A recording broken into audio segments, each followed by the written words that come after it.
Hello everyone, स्वागत है आप सभी का आपके अपने यूट्यूब चैनल पर। मैं हूँ राकेश सलरैया, आपका अपना एप्टीट्यूड मेंटर। ये आज रेस ट्रैक का थर्ड और लास्ट वीडियो होने वाला है।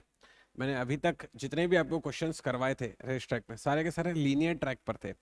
आज वाला जो क्वेश्चन है बच्चे लोग, ये दरअसल सर्कुलर ट्रैक पर होने वाला है। तो मैं सर्कुलर ट्रैक आज मेनली डिलीवर करूंगा, लेकिन उसके पहले एक लीनियर ट्रैक का और प्रैक्टिस भी करवा दूंगा। ठीक है, तो ये रेस ट्रैक का जो है थर्ड वीडियो होने वाला है। जिन जिन बच्चों ने इसके पहले के दो वीडियो नहीं देखे हों, पहले उन दोनों वीडियो को देख लीजिएगा, उसके बाद इसको रन कीजिएगा तो थोड़ा हेल्प मिलेगा। ये जो रेस ट्रैक टॉपिक है, ये दरअसल CGPSC, SI main, CG Vyapam, banking, SSC, railway, इन सारे एग्जाम्स के लिए बहुत ही ज्यादा इंपॉर्टेंट है, जिसके क्वेश्चंस आपको बहुत ही अच्छे तरीके से बनने चाहिए। इस वीडियो को प्रेजेंट करने वाला हूं मैं, राकेश तलरेजा। इस वाले क्वेश्चन को मैंने ऑलरेडी आपको पिछले क्लास में सॉल्व करके दे दिया है, तो मैं इस वाले क्वेश्चन से स्टार्ट करता हूँ। ये क्वेश्चन क्या कहता है, सुनते हैं। क्वेश्चन पे लिखा हुआ है, रिलैक्स होकर एक बार सीखने की कोशिश करना। A and B take part in 100 metre race. 100 metre की दौड़ है जिसमें ए और बी हिस्सा लेंगे। A runs at 5 kilometre per hour, मतलब मेरे को ए की स्पीड पता चल चुकी है, बहुत बढ़िया। If B gives a start, if A gives B a start of 8 metre, A B को बोलता है कि 8 मीटर आगे से जाकर दौड़ना, उसके बाद भी उसको हरा देता है, and still beats him by 8 second, find the speed of B. तो एक बार रिलैक्स होकर मैं इस वाले क्वेश्चन को आपको सॉल्व करके दिखाता हूँ लाइन बाय लाइन, आप सीखने की कोशिश करो। और अगर आपको ऐसा लग रहा हो कि आप खुद इसे डील कर सकते हैं, तो मेरी सलाह तो यही है कि वीडियो को पॉज करो और खुद से एक बार इसको बना कर देखो। ठीक है, मस्त क्वेश्चन है, एग्जाम में इस तरह के क्वेश्चन आप बच्चों से बिल्कुल पूछे जाते हैं। चलो एक बार सुनना। मुझे मुझे फंडा क्या पता है, मुझे फंडा पता है डी बराबर होता है एस टी। ठीक है, ये एक जनरल फंडा है जिससे मैं बाकी सारी चीजें डिराइव करता रहता हूँ। लिखा हुआ है साफ साफ 100 मीटर की दौड़ है और ए की जो स्पीड है वो 5 किलोमीटर पर घंटा है। इसका मतलब ये हुआ कि ए के लिए ये 100 मीटर और 5 किलोमीटर पर घंटा है। तो इस वाली चीज को समझना, ये किलोमीटर पर आवर को ना मीटर पर सेकंड में मैं कन्वर्ट कर सकता हूं। आपने इससे पहले कई दफा ये सुन रखा होगा, अगर आपको किलोमीटर पर आवर को मीटर पर सेकंड में कन्वर्ट करना हो तो आप 5/18 से गुणा कर देते हैं। जिन्होंने न सुना हो, ये मैंने अभी भी बता दिया, इस चीज को नोट बना के लिख लेना। जब भी आपको किलोमीटर पर आवर को मीटर पर सेकंड में कन्वर्ट करना होगा तो आप 5/18 से इनटू करेंगे। ठीक है, ये कैसे आता है मैं टीएचडी की रेगुलर क्लास में सिखाता हूँ, अभी आप इसको दिमाग में ऐसा ही रख लो। तो ये 5 है, लेकिन ये किलोमीटर पावर पर आवर है, तो जब मैं मीटर पर सेकंड में कन्वर्ट करूंगा तो 5/18 से इंटू कर दूंगा और ये हो जाएगा मीटर पर सेकंड, यहाँ पे लग जाएगा इंटू टी। और ये जो है दरअसल, ये हो जाएगा 100 मीटर। ठीक है, अब इससे क्या होगा जब मैं इसको सॉल्व करने जाऊंगा, जैसे इधर थोड़ा सा फोकस करना, तो ये मीटर से मीटर दरअसल कैंसिल हो जाएगा। ये 25 25 चौक 100 और 18 चौके 72। ठीक है, तो यहाँ से आ जाएगा 72 सेकेंड। तो मुझे ये दिखाई दे रहा है कि ए को 100 मीटर की ये दौड़, ए को 100 मीटर की ये दौड़ 5 मीटर प्रति घंटे से पूरा करने में दरअसल 72 सेकंड लगते हैं। मुझे ये दिखाई दे रहा है, एक फोटो बना के दिखाता हूँ आपको, तो आपको चीजें बढ़िया समझ में आ जाएंगी। देखो जरा सीन कैसा तैयार हो गया। ये है वो 100 मीटर की दौड़, ये है वो 100 मीटर की दौड़, और 100 मीटर की दौड़ को जो ए है वो दरअसल 72 सेकंड में पूरा कर लेता है। अब जरा चीज को समझना, यहाँ पे लिखा हुआ है ए ने बी को 8 मीटर का स्टार्ट दिया। इसका मतलब जब वो दौड़ना स्टार्ट कर रहे थे ना, यही 100 मीटर की दौड़, तब ए ने बी को बोला कि जा 8 मीटर आगे से जाकर दौड़, तू वैसे ही बच्चा है मेरे सामने। तो बी ने बोला ठीक है भाई, चले जाता हूँ। तो बी यहाँ आ गया 8 मीटर आगे। तो अब बी के लिए जो दरअसल जो दौड़ बच गई है ना, वो 100 में से 8 मीटर में कम कर दूंगा तो 92 मीटर की बच गई है। बी के लिए जो दौड़ बची है वो 92 मीटर की बची है। उसके बाद भी क्या बोलता है क्वेश्चन में कि 8 मीटर आगे से जाकर दौड़ने के लिए कहता है, और उसके बाद भी 8 सेकंड से हरा देता है। उसके बाद भी 8 सेकंड से हरा देता है, कहने का ये मतलब है कि जब ए ने ये पूरी की पूरी दौड़ खत्म कर ली होगी, तो जो बी है वो दौड़ खत्म नहीं कर पाया होगा, तभी तो हारा ना। कितना पीछे रह गया, 8 सेकंड वो पीछे रह गया। मतलब ये कि जब ए दौड़ खत्म करके आ गया फिनिश लाइन तक, तो 8 सेकंड बाद बी पहुंचा। इसका मतलब ये है कि जितनी देर में, इस वाली चीज को समझना, जितनी देर में इस ए ने जितनी देर में इस ए ने ये पूरी पूरी दौड़ खत्म करी, उतनी देर में बी सिर्फ इतना ही दौड़ पाया, सिर्फ इतना ही दौड़ पाया। इसका मतलब ये है बच्चे कि जरा समझना, ये 72 सेकंड है तो ये वाला भी 72 सेकंड ही होगा। एग्री करते हो? जितनी देर में ए, मतलब 72 सेकंड में ए जब दौड़ खत्म कर देता है, तो 72 सेकंड में जो बी है वो इतना ही दौड़ पाता है, तभी तो हार जाता है। और देखते हैं हम लोग कि 8 सेकंड बाद वो फिनिश लाइन तक पहुंचता है। तो इसका मतलब ये हुआ कि ये पूरा का पूरा 92 मीटर का जो डिस्टेंस है ये कवर करने के लिए, यहीं पर बस कैच है, बी को ये वाला 72 सेकंड तो चाहिए ही चाहिए, और साथ में ये वाला 8 सेकंड भी चाहिए। तो बी को 72 सेकंड इसके लिए लगे, 8 सेकंड इसके लिए लगे, तो बी को जो टोटल टाइम लगेगा वो लगेगा 72 प्लस 8, मतलब कि 80 सेकंड का। एग्री करते हो आप? यहाँ तक कंफर्टेबल हो? अब जरा रिलैक्स होकर देखना, d बराबर एच टी में इसमें लगाऊंगा। मुझसे उसने क्या पूछा है? Speed of B. तो बी की स्पीड मुझे निकाल कर देनी है, वो छोड़ देते हैं। मुझे पता चल गया है कि बी को 80 सेकंड लगते हैं, लेकिन जो बी के लिए जो दौड़ थी ना वो दरअसल 92 मीटर की ही बची थी, 8 मीटर तो बी दौड़ा ही नहीं। तो यहाँ पर दरअसल आ जाएगा 92 मीटर। तो जैसे मैं लिखूंगा S is equal to 92/80 metre per second. थोड़ा मोड़ा सा अगर कैलकुलेट कर लोगे तो इसका आपको राइट आंसर मिल जाएगा। ये जाएगा 20 बारी में, ये जाएगा 4 दूनी 8, 4 तिया 12 मीटर पर सेकेंड। ठीक है, ये इसका एकदम सही आंसर। यहाँ तक कंफर्टेबल है अपन लोग? मस्त क्वेश्चन था, बढ़िया क्वेश्चन है। इस टाइप के क्वेश्चन आपको एग्जाम में बिल्कुल मिलेंगे। सिर्फ कैच इतना ही था कि बी को जो समय है 72, तो ए को लगा ही होगा, साथ में 8 एक्स्ट्रा लगेगा, बस इतना ही सब कैच है इसमें। ठीक है, चलिए चलते हैं हम नेक्स्ट वाले क्वेश्चन पे। देखते हैं सर्कुलर ट्रैक वाला कंसेप्ट। ये जो मैंने यहाँ पर जो क्वेश्चन लिख रखा है बच्चे लोग, ये दरअसल सर्कुलर ट्रैक का क्वेश्चन है। आपको दिखाई दे रहा होगा सरकमफ्रेंस मतलब परिधि की बात चल रही है। मैंने क्वेश्चन हिंदी इंग्लिश दोनों में लिखा हुआ है, जिन बच्चों को इंग्लिश में कष्ट हो आप हिंदी से उसको प्रेफर कर सकते हैं। इस वाले क्वेश्चन को मैं पहले बहुत इत्मीनान से आपको समझाऊंगा, जब आप क्वेश्चन समझ जाएंगे उसके बाद में उसको सॉल्व करना सिखाऊंगा। पहले एक सवाल को समझो। सवाल में कहता है X and Y start from the same point and run around the circular path. एक वृत्ताकार पथ है जिसमें एक्स और वाई जो है एक ही बिंदु से दौड़ना स्टार्ट करते हैं। Whose circumference is 4.2 kilometre. मेरे को सरकमफ्रेंस 4.2 किलोमीटर, मतलब परिधि जो है 4.2 किलोमीटर पता चल गई है। तो मतलब जो परिधि है 4.2 किलोमीटर है। तो आपके समझने के लिए बस लिख देता हूँ, मेरे ख्याल से आप इस वाली भाषा को थोड़ा सा डायरेक्ट समझ जाएंगे।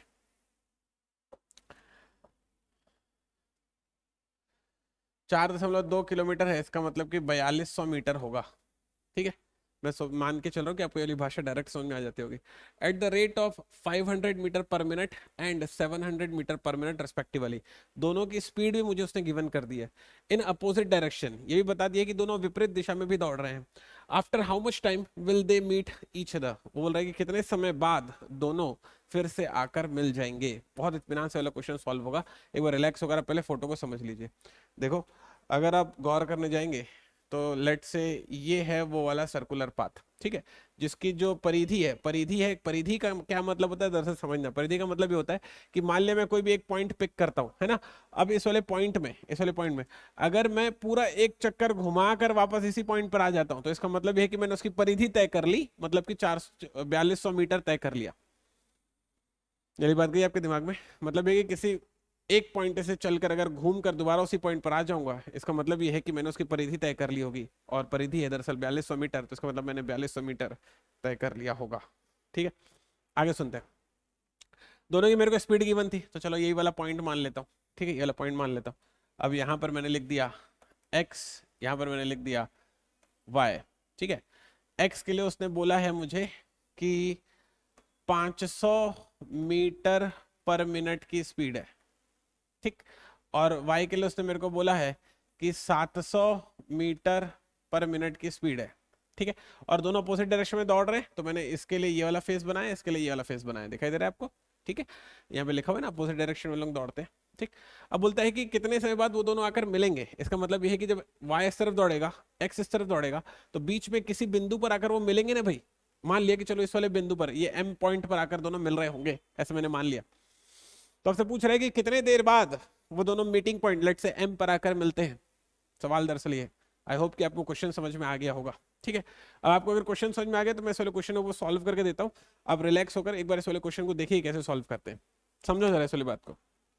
देखो, क्योंकि x और y दोनों अपोजिट डायरेक्शन में दौड़ रहे हैं, तो टाइम स्पीड डिस्टेंस में हम एक कंसेप्ट बताते हैं आपको, वो होता है रिलेटिव स्पीड का कंसेप्ट। जब दो बॉडीज हो और दोनों ही मोशन में हो, तो उस वाली स्थिति में जब दो बॉडीज हैं दोनों ही मोशन में हैं तो उनका डायरेक्शन देखा जाता है। अगर ऑपोजिट डायरेक्शन में दौड़ रहे हैं तो जो स्पीड होती है वो दोनों की ऐड हो जाती है। ये कंसेप्ट है, फिर से रिपीट कर रहा हूं। दो बॉडी होंगी, दोनों ही मोशन में होंगी, तो अगर वो अपोजिट डायरेक्शन में दौड़ रही होंगी तो जो रिलेटिव स्पीड होगी, जो रिलेटिव स्पीड होगी वो दरअसल जुड़ जाती होगी। 500 प्लस 700 मीटर पर मिनट हो जाता है। क्यों? क्योंकि अपोजिट डायरेक्शन में। सर अगर सेम डायरेक्शन में होता तो माइनस कर देते, और कुछ नहीं होता। ठीक है, तो इसका मतलब कि जो रिलेटिव स्पीड है, दोनों की रिलेटिवली जो स्पीड है वह है दरअसल 1200 मीटर पर मिनट। ये मुझे पता चल गया। यहाँ तक कंफर्टेबल है अपन लोग? यहाँ तक आइडिया एक्सेप्ट हो गया? अब समझो जरा इस वाली बात को। देखो, एक्स और वाई की मिलाकर स्पीड है 1200। मुझे जानना है कि दोनों कब आकर मिलेंगे। तो क्योंकि मिलाकर स्पीड है तो मुझे जानना है कि दोनों ने मिलाकर कितना डिस्टेंस तय किया होगा। अब आप अगर थोड़ा सा गौर करो, थोड़ा सा अगर गौर करो, तो मान लिया कि x ने ये वाला पाथ चला है, मान लिया x ने ये वाला पाथ चला है, तो जो y है, तो जो y है, y ने ये वाला पाथ चला होगा ना, ये नीला वाला। और आप अगर गौर करो, जब मैं x और y दोनों को मिलाऊंगा तो एक पूरा सर्कल ही तो कंप्लीट हो गया। x ने इतना चला, y ने इतना चला, तो सर्कल तो पूरा हो गया ना।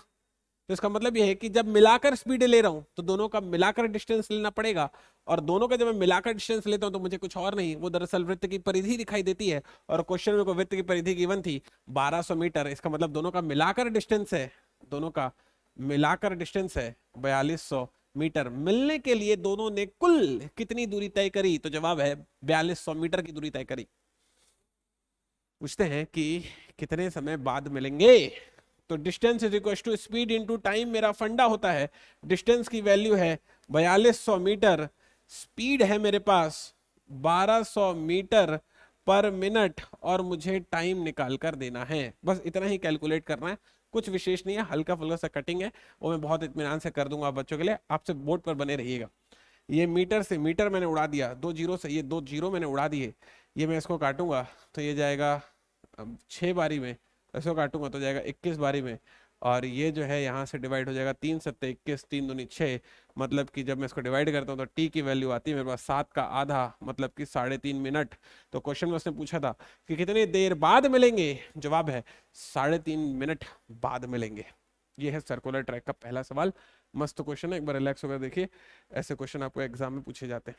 ठीक है, चलिए, आई होप आप इस वाली चीज को लेकर ओके होंगे। चलते हैं नेक्स्ट वाले क्वेश्चन की तरफ। ये रहा अगला क्वेश्चन। कहता है क्वेश्चन में 3 friends A B and C start running around the circular stadium. देखो जरा, सर्कुलर स्टेडियम मतलब सर्कुलर ट्रैक का क्वेश्चन है। 3 दोस्त हैं ए बी और सी, सर्कुलर स्टेडियम के चारों तरफ भाग रहे हैं। ठीक है, ये क्वेश्चन आपके एग्जाम में 100% आएगा, अभी से लिख लेना आप। And complete a single round in 8 second, 18 second and 15 second respectively. और एक एक राउंड जो है वो अपना क्रमशः 8, 18 और 15 सेकंड में पूरा कर लेते हैं। पूछते हैं after how many minutes will they meet again at the starting point. अब जरा देखो, इस वाले क्वेश्चन में और उस वाले क्वेश्चन में थोड़ा फर्क महसूस करो।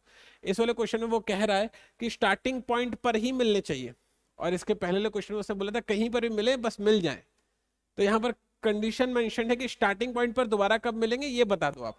तो एक बार पहले आप रिलैक्स होकर क्वेश्चन को समझो। आप जब तक आप क्वेश्चन को नहीं समझोगे तब तक उसका सॉल्यूशन समझ में नहीं आएगा आपको। एकदम कंफर्टेबल हो जाओ, टिक कर बैठ जाओ और मुझे क्वेश्चन को सॉल्व करते हुए देखो। ठीक है, चलिए, मान लिया, रिलैक्स होकर देखना, ये है वो सर्कुलर स्टेडियम।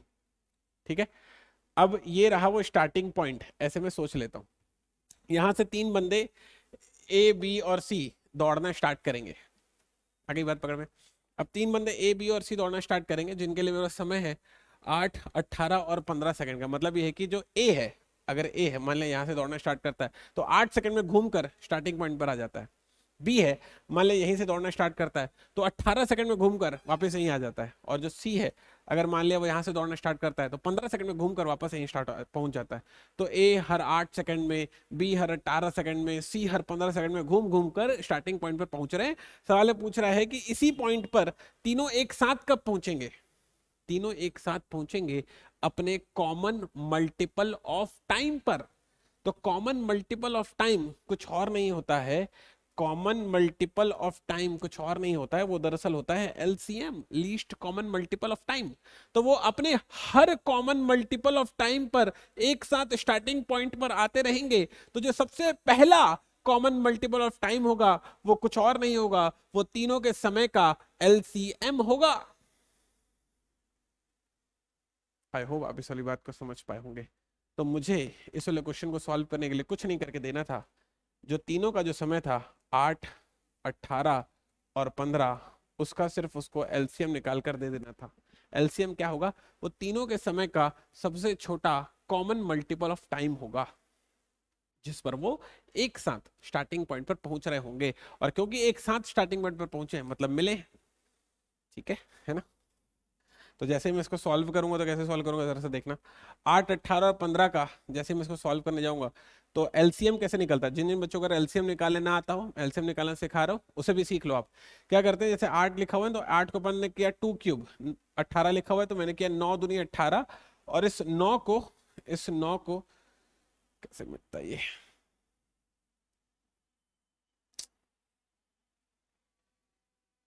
मर गए यार। कभी कभी मिटता है, कभी कभी नहीं मिटता है। ये हो गया 2 क्यूब, 9 दूनी 18, तो 9 को लिख रहा हूँ 2 स्क्वायर इंटू 2, ये हो जाएगा 3 इंटू 5। ठीक है, तो जैसे मैं इसको आगे सॉल्व करूंगा तो ये सॉल्व करने से आएगा यहाँ पर मेरे पास क्या करते हैं पहले एलसीएम निकालने के लिए, जितने भी अलग अलग टाइप के नंबर हैं सबका इंटू करा देते हैं। अलग अलग टाइप के नंबर क्या हैं, 2, 3 और 5। अब उन सबकी बड़ी बड़ी पावर लिख लो। इन सब में 2 की बड़ी पावर कितनी है, 3, तो यहाँ पे लिख दे 3। 3 की कितनी है, 2, तो 2। और 5 की कितनी है, 1, तो ये हो गया 1। ठीक है, ऐसा तो हो जाएगा 8 और 5, ये हो जाएगा 0। और यहाँ से मेरे पास बचा होगा 4 और 9, 9 चौके 36, मतलब कि 360 सेकंड। 360 सेकंड अगर आप मेरे को बोलोगे तो आएगा 6 मिनट। 60 से डिवाइड कर दिया होगा। तो पूछ रहा है कि भाई कितने मिनट बाद वो तीनों एक साथ स्टार्टिंग पॉइंट पर मिलेंगे, तो मेरा जवाब होना चाहिए 6 मिनट बाद वो तीनों जो है स्टार्टिंग पॉइंट पर मिलेंगे। ये क्वेश्चन बहुत ही इंपॉर्टेंट क्वेश्चन है और आपके एग्जाम में ये क्वेश्चन आपसे बिल्कुल पूछा जाएगा, आपको इसके लिए रेडी रहना चाहिए। इसी टाइप का एक क्वेश्चन और आपको इस वाले वीडियो में प्रैक्टिस करवाता हूँ, रिलैक्स होकर एक बार सीखना, ठीक है। हाँ, ये रहा वो क्वेश्चन। चलो भाई रिलैक्स होकर देखो। क्वेश्चन बोलता है A and B are running on a circular 500 metre track. यही एक सर्कुलर ट्रैक है, यही एक सर्कुलर ट्रैक है जो कि 500 मीटर का है। 500 मीटर इसका मुझे परिधि गिवन कर दिया, ठीक है। Their speeds are 8 kilometre per hour and 5 kilometre per hour respectively. दोनों की स्पीड भी उसने मुझे बता दी है। बोल रहा है after what time will they meet again at the starting point. Starting point पर कब वो मिलेंगे ये पूछ रहा है वो आपसे। तो स्टार्टिंग पॉइंट पर मिलने के लिए हमने कुछ नहीं करना होता, दोनों के समय का कॉमन मल्टीपल निकाल कर देना होता है। तो मुझे ये जानना पड़ेगा कि ए और बी को इंडिविजुअली ये 500 मीटर की दौड़ पूरी करने में कितना समय लगता है। तो ए की स्पीड मेरे को पता है 8 किलोमीटर पर आवर, कितना समय लगता है, डी बराबर एच टी से मैं समय निकाल सकता हूं ए का, वो होगा डिस्टेंस अपॉन स्पीड। डिस्टेंस है मेरे पास 500 मीटर, स्पीड है मेरे पास 8 किलोमीटर पर आवर, तो उसको मैं 5/18 करके मीटर पर सेकंड में कन्वर्ट कर देता हूँ, ठीक है। तो जैसे मैं इसको थोड़ा सा सॉल्व करने जाऊंगा तो मुझे ये दिखाई देगा, ये 5 इससे जाएगा तो 100 बचेगा मेरे पास, 4 दूनी 8, 4 25 बारी में, और हो जाएगा 25 निया ऊपर, तो 25 निया दरअसल कुछ और नहीं होता है, वो होता है 225 सेकंड, ऐसा, ठीक है। अब मेरे को बी की स्पीड निकालनी है, तो डिस्टेंस है मेरे पास वही 500 मीटर का, और स्पीड है इस बार बी के लिए वो है 5 किलोमीटर पर आवर। तो 5 है किलोमीटर पर आवर को मीटर पर सेकंड में बदलने के लिए मैंने 5/18 से इंटू करवाया है, समझ में आ गई बात। तो ये हो जाएगा 25, 25 दूनी 50, 20, 18 दूनी 36, 360 सेकंड यहाँ आ गया, ठीक है। तो अब दोनों की टाइमिंग आ गई है, ए की टाइमिंग और बी की टाइमिंग आ गई है। मतलब यह है कि जो ए है इस 500 मीटर के ट्रैक को हर 225 सेकंड में पूरा करते रहता है, बी है इस 360 मीटर के ट्रैक को हर 360 सेकंड में पूरा करते रहता है। बोल रहे हैं कि दोनों एक साथ कब मिलेंगे, एक साथ तब मिलेंगे जब दोनों अपने कॉमन मल्टीपल ऑफ टाइम पर पहुंचेंगे, है ना। कॉमन मल्टीपल ऑफ टाइम पर एक साथ हर बार वो स्टार्टिंग पॉइंट पर आते होंगे। तो कॉमन मल्टीपल ऑफ टाइम कुछ और नहीं होता है, वो दरअसल होता है एलसीएम। तो ए का जो टाइम है वो है 225 सेकंड, वो मैंने यहाँ पे लिख दिया। बी का जो टाइम है वो है 360 सेकंड, वो मैंने यहाँ पर लिख दिया। अब मुझे इन दोनों का सिर्फ आपको एलसीएम निकाल कर देना है। एलसीएम निकालना कुछ विशेष काम नहीं है, बहुत आराम से निकल जाता है। 225 कुछ और नहीं है, 25 निया है, तो 25 को मैंने लिख दिया 5 की घात 2 और 9 को मैंने लिख दिया 3 की घात 2। ऐसे तोड़ते हैं। 360 है तो ये जो जीरो है वो 2 और 5 में टूट जाएगा, 5 दूनी 10 हो गया। 36 है वो 9 चौके 36 हो जाएगा, तो 9 की वजह से यहाँ पे मिला 3 स्क्वायर, चौके था तो 2 स्क्वायर, और 1 2 पहले से तो आ गया 2 क्यूब, और 5 का 5 मैंने लिख दिया। अब अगर आपको एलसीएम निकालना होगा तो क्या सिखाया था अभी मैंने, जितने भी अलग अलग टाइप के नंबर है सबका इंटू कर दो, उसकी बड़ी बड़ी पावर लगाकर। कितने नाम, कितने टाइप के नंबर है, 5 है, 3 है, 2 है, तो ये हो जाएगा 5 3 और 2। 5 की बड़ी पावर, 2 की बड़ी पावर और 3 की बड़ी पावर, ऐसे करते हैं। ठीक है, अब जब इंटू करूंगा कैसे करूंगा, 5 और 2 का इंटू होता है तो 10 बनता है, 5 दो बार है तो 10 भी दो बार बनाऊंगा, मतलब 2 जीरो आ गया। 1 2 यहाँ मिल गया, 18 9 यहाँ पर, तो 9 दूनी हो गया 18, ये हो गया 1800 सेकंड। इसका मतलब कि इतने देर बाद वे दोनों स्टार्टिंग पॉइंट पर मिलेंगे। तो इस क्वेश्चन का जो सही जवाब है वो है 1800 सेकंड। बस हो गया, इतना ही करना था, पता चला। तो ये रहा सर्कुलर ट्रैक का तीसरा सवाल। इस तरह के क्वेश्चन आपके एग्जाम में बिल्कुल पूछे जाते हैं। तो मैंने रेस ट्रैक जो है सारा का सारा बच्चों को कवर करवा दिया। अगर आपने तीनों वीडियो इत्मीनान से और बहुत ही इज्जत के साथ सुने होंगे तो रेस ट्रैक का कोई भी क्वेश्चन आपके एग्जाम में मिस नहीं होगा, ये मेरा प्रॉमिस है आपसे। मुलाकात होगी आपसे नेक्स्ट वाले वीडियो में, नेक्स्ट वाले टॉपिक के साथ। ये रेस ट्रैक मैं आपको बता दूं, किसी एक बच्चे की फरमाइश आई थी मेरे पास, उन्होंने कहा था कि सर रेस ट्रैक का ये वाला क्वेश्चन सॉल्व नहीं हो रहा है, तो मेरे दिमाग में आया कि चलो ये वाला टॉपिक करवा दिया जाए। वैसे ही अगर आपको ऐसा लग रहा हो कि किसी भी टॉपिक पर आपको दिक्कत होती है, या आपको लग रहा हो कि कोई क्वेश्चन है जो आपको परेशान कर, जिस पर वो कंसेप्ट है, या आप बिल्कुल चैट सेक्शन में, कमेंट सेक्शन में अपना क्वेश्चन या फिर अपना जो टॉपिक है, फेवरेट टॉपिक जो आप पढ़ना चाहते हैं, वो बिल्कुल मेंशन कर दीजिए। आपको ऐसा लग रहा हो कि मैं अगर उस टॉपिक में आपकी हेल्प कर सकता हूं तो मुझे वो टॉपिक बताइए, मैं उस वाले टॉपिक की पूरी वीडियो क्लास लेकर आपके सामने हाजिर हो जाऊंगा। मुलाकात होगी आप बच्चों से नेक्स्ट वाले वीडियो में, तब तक अपना ख्याल रखिएगा।